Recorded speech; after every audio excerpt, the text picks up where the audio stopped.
स्वागत है VTC news ਦੇ ਸਾਰੇ ਦਰਸ਼ਕਾਂ ਦਾ। ਮੈਂ ਹਰਪ੍ਰੀਤ ਸਿੰਘ ਖਾਸ ਖਬਰ ਲੈ ਕੇ ਤੁਹਾਡੇ ਸਾਹਮਣੇ ਇੱਕ ਵਾਰ ਫਿਰ ਤੋਂ ਹਾਜ਼ਰ ਹਾਂ। ਅਸੀਂ ਸਿਰਫ ਉਹੀ ਖਬਰਾਂ ਤੁਹਾਡੇ ਤੱਕ ਪਹੁੰਚਾਉਂਦੇ ਹਾਂ ਜਿਹੜੀਆਂ ਸਿੱਧੇ ਜਾਂ ਅਸਿੱਧੇ ਰੂਪ ਦੇ ਵਿੱਚ ਤੁਹਾਡੇ ਨਾਲ ਜੁੜਦੀਆਂ ਹੋਣ, ਤੁਹਾਡੇ ਲਈ ਬਹੁਤ ਜ਼ਰੂਰੀ ਹੋਣ। ਔਰ ਖਾਸ ਗੱਲ ਇਹ ਹੈ ਕਿ ਤੁਹਾਡੀ ਰੋਜ਼ਮर्रा ਦੀ ਜ਼ਿੰਦਗੀ ਦੇ ਨਾਲ ਜੁੜੀਆਂ ਹੋਣ। ਅਕਸਰ ਹੀ ਅਸੀਂ ਬਹੁਤ ਸਾਰੀਆਂ ਵੀਡੀਓਜ਼ ਵਾਇਰਲ ਹੁੰਦੀਆਂ ਦੇਖਦੇ ਹਾਂ ਕਿ ਲੋਕੀ ਟੋਲ ਪਲਾਜ਼ਿਆਂ ਤੇ ਲੜ ਰਹੇ ਹੁੰਦੇ ਨੇ, ਝਗੜ ਰਹੇ ਹੁੰਦੇ ਨੇ, ਕਦੇ ਪਰਚੀ ਨੂੰ ਲੈ ਕੇ, ਕਦੇ ਫਾਸਟ ਟਰੈਕ ਨੂੰ ਲੈ ਕੇ, ਕਦੇ ਡਬਲ ਪਰਚੀ ਨੂੰ ਲੈ ਕੇ, ਕਦੇ ਟੋਲ ਪਲਾਜ਼ਾ ਦੇ ਵਿੱਚ ਲੱਗੀਆਂ ਲੰਬੀਆਂ ਲਾਈਨਾਂ ਨੂੰ ਲੈ ਕੇ।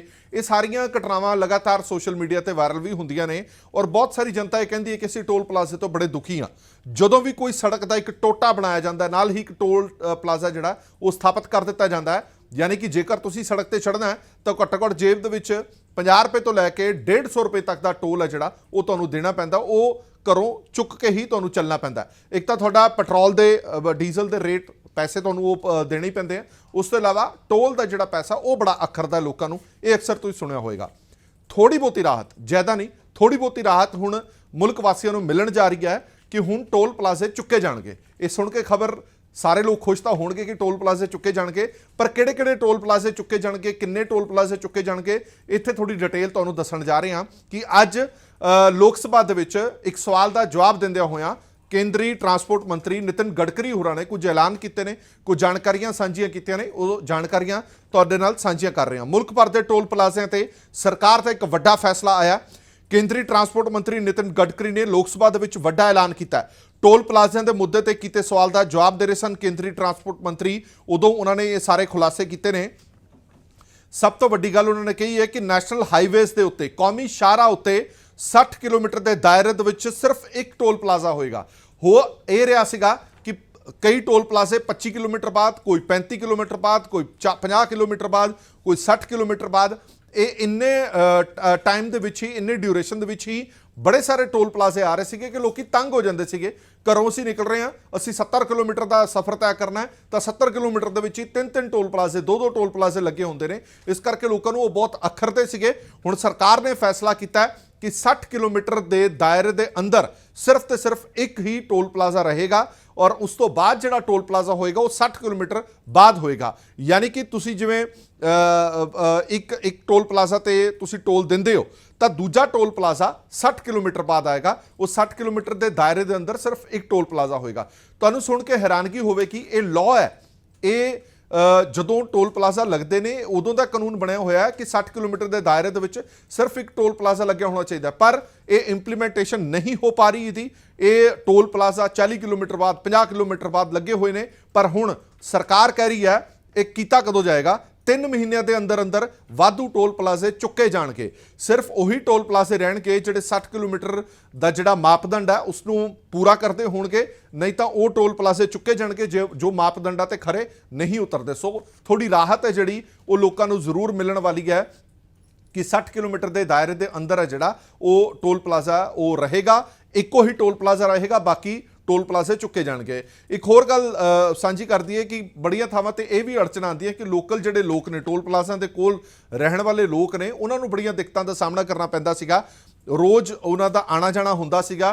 ਕਈ ਵਾਰੀ ਉਹਨਾਂ ਦੇ ਪਾਸਿਸ ਬਣਾਏ ਜਾਂਦੇ ਸੀ ਸਪੈਸ਼ਲ, ਕਈ ਵਾਰੀ ਉਹਨਾਂ ਨੂੰ ਖੱਜਲ ਖੁਆਰ ਕੀਤਾ ਜਾਂਦਾ ਸੀ। ਹੁਣ ਇਹ ਕਿਹਾ ਗਿਆ ਕਿ ਸਿਰਫ ਤੁਸੀਂ ਆਪਣਾ ਆਧਾਰ ਕਾਰਡ ਦਿਖਾਓ, ਆਧਾਰ ਕਾਰਡ ਦਿਖਾ ਕੇ ਤੁਸੀਂ ਉਹ ਟੋਲ ਪਲਾਜ਼ਾ ਨਿਕਲ ਸਕਦੇ ਹੋ, ਕ੍ਰਾਸ ਕਰ ਸਕਦੇ ਹੋ ਉਹ ਟੋਲ ਪਲਾਜ਼ਾ ਜੋ ਤੁਹਾਡੇ ਖੇਤਰ ਦੇ ਨੇੜੇ ਤੇੜੇ ਬਣਿਆ ਹੋਏਗਾ। ਇਹ ਵੱਡੇ ਐਲਾਨ ਨੇ ਜਿਹੜੇ ਨਿਤਿਨ ਗਡਕਰੀ ਹੋਰਾਂ ਨੇ ਅੱਜ ਲੋਕ ਸਭਾ ਦੇ ਵਿੱਚ ਕੀਤੇ ਨੇ। ਇਸ ਤੋਂ ਇਲਾਵਾ ਹੋਰ 2 ਵੱਡੀਆਂ ਗੱਲਾਂ ਨੇ ਜਿਹੜੀਆਂ ਸਿੱਧੀਆਂ ਤੁਹਾਡੇ ਨਾਲ ਜੁੜਦੀਆਂ ਨੇ। ਉਹ 2 ਗੱਲਾਂ ਜ਼ਰੂਰ ਧਿਆਨ ਨਾਲ ਸੁਣਿਓ। ਦਿੱਲੀ ਅੰਮ੍ਰਿਤਸਰ ਕਟੜਾ ਐਕਸਪ੍ਰੈਸ ਵੇ ਨੂੰ ਲੈ ਕੇ ਵੱਡਾ ਐਲਾਨ ਕੀਤਾ ਹੈ। ਇਹ ਐਕਸਪ੍ਰੈਸ ਵੇ ਦੀ ਚਰਚਾ ਬੜੇ ਚਿਰ ਤੋਂ ਚੱਲ ਰਹੀ ਹੈ। 550ਵਾਂ ਪ੍ਰਕਾਸ਼ ਪੁਰਬ ਜਦੋਂ ਗੁਰੂ ਨਾਨਕ ਪਾਤਸ਼ਾਹ ਦਾ ਮਨਾਇਆ ਗਿਆ ਸੀ ਉਦੋਂ ਵੀ ਬੜੀ ਚਰਚਾ ਸੀ ਕਿ ਇਹ ਜਲਦ ਤੋਂ ਜਲਦ ਪੂਰਾ ਕੀਤਾ ਜਾਏਗਾ, ਕਿਉਂਕਿ ਇਸ ਦੇ ਵਿੱਚ ਗ੍ਰੀਨ ਵੇ, ਬਰਾਊਨ ਵੇ, ਇਹ ਬੜੇ ਸਾਰੇ ਲੇਨਸ ਨੇ ਜਿਹੜੀਆਂ ਉਹਨਾਂ ਦੀ ਜ਼ਮੀਨ ਐਕਵਾਇਰ ਕਰਨੀ ਸੀ। ਸੋ ਇਹਨਾਂ ਗੱਲਾਂ ਨੂੰ ਧਿਆਨ ਦੇ ਵਿੱਚ ਰੱਖਦਿਆਂ ਹੋਇਆਂ ਹੁਣ ਜੋ ਸੈਂਟਰ ਗਵਰਨਮੈਂਟ ਵੱਲੋਂ ਐਲਾਨ ਕੀਤਾ ਗਿਆ, ਕੇਂਦਰੀ ਮੰਤਰੀ ਵੱਲੋਂ ਐਲਾਨ ਕੀਤਾ ਗਿਆ, ਉਹਨਾਂ ਗੱਲਾਂ ਨੂੰ ਧਿਆਨ ਦੇ ਵਿੱਚ ਰੱਖਦਿਆਂ ਹੋਏ ਲੱਗਦਾ ਹੈ ਕਿ ਇਹ ਛੇਤੀ ਹੀ ਐਕਸਪ੍ਰੈਸ ਵੇ ਜਿਹੜਾ ਮੁਕੰਮਲ ਹੋਣ ਜਾ ਰਿਹਾ। ਇਹ ਦਾਅਵਾ ਕੀਤਾ ਜਾ ਰਿਹਾ ਕਿ ਇਸ ਸਾਲ ਦੇ ਅੰਤ ਤੱਕ ਐਕਸਪ੍ਰੈਸ ਵੇ ਸ਼ੁਰੂ ਹੋ ਜਾਏਗਾ। ਦਸੰਬਰ 2022 ਤੱਕ ਇਹ ਐਕਸਪ੍ਰੈਸ ਵੇ ਸ਼ੁਰੂ ਹੋ ਜਾਏਗਾ। ਇਹ ਐਲਾਨ ਹੈ ਨਿਤਿਨ ਗਡਕਰੀ ਨੇ ਕੀਤਾ ਹੈ। ਹਾਲਾਂਕਿ ਇਹਦਾ ਇੱਕ ਫੇਸ ਪੂਰਾ ਹੋਏਗਾ, ਦਿੱਲੀ ਤੋਂ ਲੈ ਕੇ ਅੰਮ੍ਰਿਤਸਰ ਇਹਦਾ ਇੱਕ ਫੇਸ ਹੈ ਜਿਹੜਾ ਉਹ ਦਸੰਬਰ ਤੱਕ ਪੂਰਾ ਹੋ ਜਾਏਗਾ। ਜਿਹੜਾ ਸਮਾਂ ਹਾਲੇ ਤੱਕ ਦਿੱਲੀ ਤੋਂ ਅੰਮ੍ਰਿਤਸਰ ਤੁਸੀਂ ਜਾਂਦੇ ਹੋ, ਬਾਈ ਰੋਡ ਤੁਸੀਂ ਜਾਂਦੇ ਹੋ ਤਾਂ ਘੱਟੋ ਘੱਟ 6 ਘੰਟੇ, 6 ਤੋਂ 7 ਘੰਟੇ ਲੱਗਦੇ ਨੇ। ਤੇ ਜੇ ਸਪੀਡ ਸਲੋ ਹੈ ਤਾਂ 8-8 ਘੰਟੇ ਵੀ ਲੋਕਾਂ ਨੂੰ ਲੱਗ ਜਾਂਦੇ ਨੇ। ਜੇ ਐਵਰੇਜ ਸਪੀਡ ਤੇ ਵੀ ਤੁਸੀਂ ਜਾਂਦੇ ਹੋ ਤਾਂ 6.5 ਤੋਂ 7 ਘੰਟੇ ਲੱਗਦੇ ਨੇ। ਪਰ ਜਦੋਂ ਇਹ ਐਕਸਪ੍ਰੈਸਵੇ ਬਣ ਜਾਏਗਾ ਤਾਂ ਦਿੱਲੀ ਤੋਂ ਅੰਮ੍ਰਿਤਸਰ ਦੀ ਦੂਰੀ ਘਟ ਜਾਏਗੀ ਤਾਂ ਸਿਰਫ ਤੇ ਸਿਰਫ 4 ਘੰਟੇ ਦੇ ਵਿੱਚ ਦਿੱਲੀ ਤੋਂ ਅੰਮ੍ਰਿਤਸਰ ਜਾਇਆ ਜਾ ਸਕੇਗਾ। ਇਹ ਐਕਸਪ੍ਰੈਸਵੇ ਇੱਕ ਨਿਆਮਤ ਸਾਬਤ ਹੋਏਗਾ ਉਹਨਾਂ ਲੋਕਾਂ ਦੇ ਲਈ ਜਿਹੜੇ ਦਿੱਲੀ ਵੀ ਜਾਣਾ ਚਾਹੁੰਦੇ ਨੇ, ਜਿਹੜੇ ਅੰਮ੍ਰਿਤਸਰ ਵੀ ਜਾਣਾ ਚਾਹੁੰਦੇ ਨੇ। ਸੋ ਦਾਅਵਾ ਸਰਕਾਰ ਵੱਲੋਂ ਇਹ ਕੀਤਾ ਜਾ ਰਿਹਾ ਕਿ ਦਸੰਬਰ 2022 ਤੱਕ, ਇਸ ਸਾਲ ਦੇ ਅੰਤ ਤੱਕ ਜਿਹੜਾ ਐਕਸਪ੍ਰੈਸਵੇ ਜਿਹੜਾ ਇਹ ਬਣ ਜਾਏਗਾ। ਪਰ ਸਵਾਲ ਇੱਕ ਹੋਰ ਵੀ ਵੱਡਾ ਖੜਾ ਹੁੰਦਾ ਹੈ, ਕਈ ਥਾਵਾਂ ਤੇ ਹਲੇ ਅੜਚਨਾ ਆ ਰਹੀਆਂ ਨੇ, ਖਾਸ ਤੌਰ ਤੇ ਗੁਰਦਾਸਪੁਰ ਬਰਾਊਨ ਏਰੀਆ ਜਿਹੜਾ ਹੈਗਾ ਉੱਥੇ ਥੋੜੀਆਂ ਦਿੱਕਤਾਂ ਆ ਰਹੀਆਂ ਨੇ, ਜ਼ਮੀਨ ਅਕਵਾਇਰ ਕਰਨ ਨੂੰ ਲੈ ਕੇ ਥੋੜੀਆਂ ਦਿੱਕਤਾਂ ਆ ਰਹੀਆਂ ਨੇ। ਪਰ ਸਰਕਾਰ ਕਹਿ ਰਹੀ ਹੈ ਕਿ ਸਾਡੀ ਗੱਲਬਾਤ ਹੋ ਚੁੱਕੀ ਹੈ ਔਰ ਇਹ ਪ੍ਰੋਜੈਕਟ ਹੈ ਜਿਹੜਾ ਇਹ ਦਸੰਬਰ 2022 ਤੱਕ ਅਸੀਂ ਪੂਰਾ ਕਰ ਲਾਂਗੇ। 4 ਘੰਟਿਆਂ ਦਾ ਸਫ਼ਰ ਰਹਿ ਜਾਏਗਾ ਸਿਰਫ ਅੰਮ੍ਰਿਤਸਰ ਤੋਂ ਦਿੱਲੀ ਦਾ। ਇਹ ਸੀਗਾ ਦੂਜਾ ਐਲਾਨ। ਇੱਕ ਤੀਜਾ ਐਲਾਨ ਹੋਰ ਬਹੁਤ ਵੱਡਾ ਕੀਤਾ ਹੈ ਜੋ ਹਰ ਆਮ ਖਾਸ ਦੇ ਨਾਲ ਜੁੜਦਾ ਹੈ, ਜੋ ਖਾਸ ਤੌਰ ਤੇ ਨਵੀਂ ਗੱਡੀ ਲੈਣ ਦਾ ਸੋਚ ਰਹੇ ਨੇ ਉਹਨਾਂ ਦੇ ਲਈ ਇਹ ਖਬਰ ਬੜੀ ਜ਼ਰੂਰੀ ਹੈ। ਲੋਕਾਂ ਦੀ ਸੁਰੱਖਿਆ ਨੂੰ ਵੇਖਦਿਆਂ ਹੋਇਆਂ ਇੱਕ ਹੋਰ ਅਹਿਮ ਐਲਾਨ ਕੀਤਾ ਗਿਆ। ਕੇਂਦਰ ਸਰਕਾਰ ਵੱਲੋਂ ਜਿਹੜੀਆਂ ਵੱਡੀਆਂ ਗੱਡੀਆਂ ਦੀਆਂ ਕੰਪਨੀਆਂ ਨੇ ਉਹਨਾਂ ਨੂੰ ਇਹ ਤਾਕੀਦ ਕੀਤੀ ਗਈ ਹੈ ਕਿ ਹੁਣ ਕੋਈ ਵੀ ਗੱਡੀ, ਦੁਬਾਰਾ ਫਿਰ ਦੁਹਰਾ ਦੇਣਾ, ਕੋਈ ਵੀ ਗੱਡੀ 6 ਬੈਗਸ ਤੋਂ ਬਾਹਰ ਨਹੀਂ ਨਿਕਲ ਸਕਦੀ। ਘੱਟੋ ਘੱਟ 6 ਬੈਗ ਉਹਦੇ ਅੰਦਰ ਹੋਣਗੇ ਤਾਂ ਹੀ ਉਹ ਗੱਡੀ ਹੈ ਜਿਹੜੀ ਉਹ ਬਾਹਰ ਆਏਗੀ। ਸੇਫਟੀ ਬੈਗ ਜਿਹਨੂੰ ਅਸੀਂ ਕਹਿੰਦੇ ਆ, ਆਮ ਤੌਰ ਤੇ ਕੀ ਹੁੰਦਾ ਹੈ ਕਿ ਉਹ ਰੇਟ ਤੈਅ ਕਰ ਦਿੱਤੇ ਜਾਂਦੇ ਨੇ। 2 ਸੇਫਟੀ ਬੈਗ ਤੁਹਾਨੂੰ ਦੇਵਾਂਗੇ ਤਾਂ ਆਹ ਰੇਟ ਹੋਏਗਾ, 4 ਸੇਫਟੀ ਬੈਗ ਹੋਏਗਾ ਤਾਂ ਆਹ ਹੋਊਗਾ, 6 ਸੇਫਟੀ ਬੈਗ ਹੋਣਗੇ ਤਾਂ ਆਹ ਹੋਏਗਾ। ਪਰ ਹੁਣ ਸਰਕਾਰ ਨੇ ਹਰ ਗੱਡੀ ਦੇ ਵਿੱਚ 6 ਸੇਫਟੀ ਬੈਗ ਲਾਜ਼ਮੀ ਕਰ ਦਿੱਤੇ ਨੇ।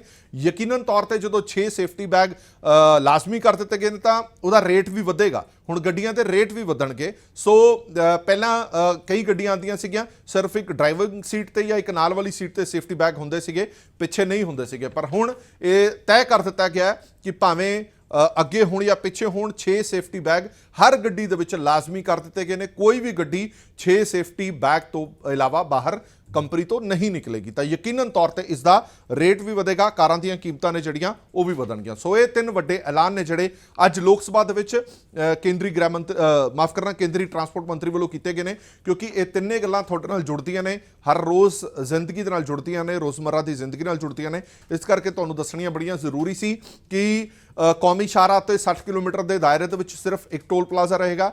ਦੂਜੀ ਵੱਡੀ ਗੱਲ, ਦਿੱਲੀ ਅੰਮ੍ਰਿਤਸਰ ਕਟੜਾ ਹਾਈਵੇ ਦਾ ਇੱਕ ਫੇਸ ਹੈ ਜਿਹੜਾ ਇਹ ਦਸੰਬਰ 2022 ਤੱਕ ਕੰਪਲੀਟ ਕਰ ਲਿਆ ਜਾਏਗਾ। ਅੰਮ੍ਰਿਤਸਰ ਤੋਂ ਦਿੱਲੀ ਦੀ ਦੂਰੀ ਸਿਰਫ ਤੇ ਸਿਰਫ 4 ਘੰਟਿਆਂ ਦੀ ਰਹਿ ਜਾਏਗੀ। ਔਰ ਤੀਜੀ ਅਹਿਮ ਗੱਲ, ਹੁਣ ਜਿੰਨੀਆਂ ਵੀ ਗੱਡੀਆਂ ਬਾਹਰ ਨਿਕਲਣਗੀਆਂ ਉਹ 6 ਸੇਫਟੀ ਬੈਗ ਦੇ ਨਾਲ ਬਾਹਰ ਨਿਕਲਣਗੀਆਂ। ਜੇ ਗੱਡੀ ਲੈਣ ਦੀ ਯੋਜਨਾ ਬਣਾ ਰਹੇ ਹੋ ਤਾਂ 10-15 ਹਜ਼ਾਰ 20 ਹਜ਼ਾਰ ਰੁਪਈਆ ਐਕਸਟਰਾ ਪਾ ਕੇ ਚੱਲੋ, ਕਿਉਂਕਿ ਕਾਰ ਦੀਆਂ ਕੀਮਤਾਂ ਹੁਣ ਹੋਰ ਜ਼ਿਆਦਾ ਵੱਧ ਸਕਦੀਆਂ ਨੇ। ਦੇਸ਼ ਦੁਨੀਆ ਦੇ ਬਾਕੀ ਖਬਰਾਂ ਲਈ ਬਣੇ ਰਹੋ PTC ਨਿਊਜ਼ ਨਾਲ। ਧੰਨਵਾਦ।